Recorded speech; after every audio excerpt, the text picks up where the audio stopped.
بسم اللہ الرحمن الرحیم۔ السلام علیکم ورحمۃ اللہ وبرکاتہ۔ بسم اللہ الرحمن الرحیم۔ عزیز دوستو اور نوجوان ساتھیوں، ہم جب اپنے دوستوں میں، اپنے ماحول میں، اپنے معاشرے میں مختلف قسم کی روحانی بیماریاں دیکھتے ہیں، مختلف قسم کی برائی اپنے دوستوں میں دیکھتے ہیں یا کسی کے اندر دیکھتے ہیں، کسی انسان کے اندر، کسی شخص کے اندر،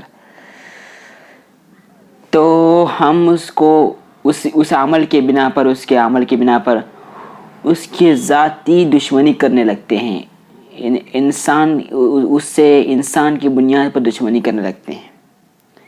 ہونا تو یہ چاہیے تھا کہ ہم بحیثیت انسان صرف اس کے عمل سے ہم برے سمجھتے، اس عمل کو برا سمجھتے اور اس انسان کو برا نہ سمجھتے، ہونا یہ چاہیے تھا، مگر آج اس کے برعکس ہو رہا ہے۔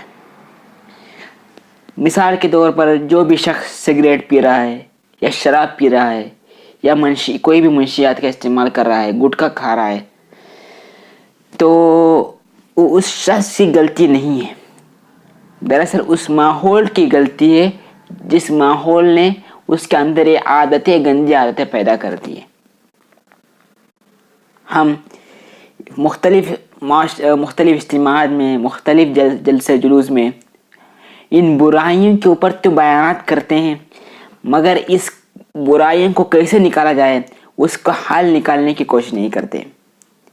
مسائل تو ہم بیان کرتے ہیں، لیکن مسائل کو حل کیسے کیا جائے، اس چیز پر ہم کبھی غور نہیں کرتے۔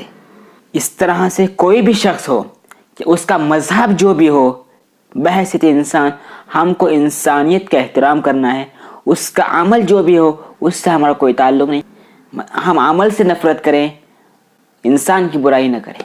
اکثر ہمارے نوجوانوں میں برائیاں شوق سے پیدا ہوتی ہے، پھر وہ شوق عادتوں میں بدل جاتی ہے۔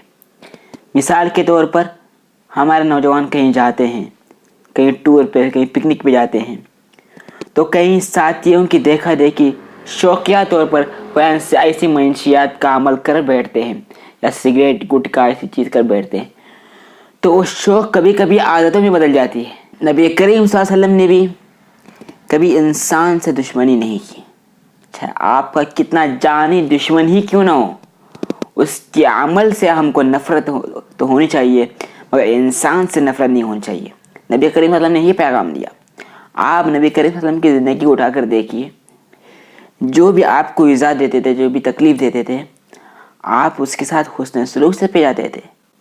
اس کے عمل کا صرف برائی اس کے عمل میں تھی، انسانیت میں نہیں تھی، اسی لیے آپ صلی اللہ علیہ وسلم عمل کی بنیاد پر یہ کرتے تھے۔ آپ پوری تاریخ اٹھا کر دیکھیے، سیرت کے موضوع اٹھا کر دیکھیے، بہرحال وہ دوسرا موضوع ہے۔ ہم نوجوان دوستوں کو چاہیے جو اپنے کسی ساتھی کے اندر ایسا عمل دیکھیں تو اس کو اس عمل سے براہ راست ٹوکنے کے بجائے اور اس کی برائی کرنے کے بجائے، اس کو برا بھلا کہنے کے بجائے، آپ اپنے اچھے ماحول کے اندر اس کو لانے کی کوشش کریں، اپنے اچھے دوستوں کے اندر اس کو لانے کی کوشش کریں، نیک لوگوں سے جڑنے کی کوشش کریں، جہاں پر اچھائیاں پیدا ہوتی ہے وہاں پر اس کو لانے کی کوشش کریں۔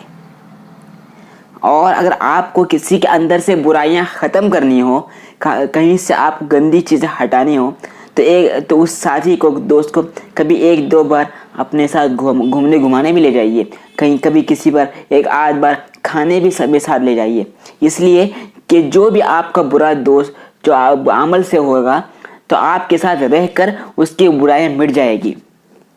مثال کے طور پر سمجھ لیں اس کے اندر سگریٹ کی بیماری موجود ہے، تو آپ کے ساتھ رہنے کی کوشش کرے گا، تو ظاہر سی بات ہے کہ آپ اچھے خاندان کے ہیں، آپ تو سگریٹ نہیں پیتے، نہ آپ ایسے منشیات کا استعمال کرتے ہیں، تو اس کو 2 بار 3 بار اس کا جو نہ کھانے کی شکل میں یا نہ پینے کی شکل میں ریئیکشن ہوتا ہے، سر درد ہوتا ہے یا جو بھی ہوتا ہو، وہ 2-3 دن تک ہوگا۔ اگر وہ عادت نکالنے کی کوشش کرے گا تو آہستہ آہستہ ہفتہ 10 دن کے اندر اس چیز کو مکمل بھول جائے گا۔ اس طرح کا عمل کرے، جائے کہ ہم اس کو کوسنا، اس کو برا کہنا، اس کو گالی دینا، یاد رکھیے اس سے کبھی اچھا نہیں پھیلیے۔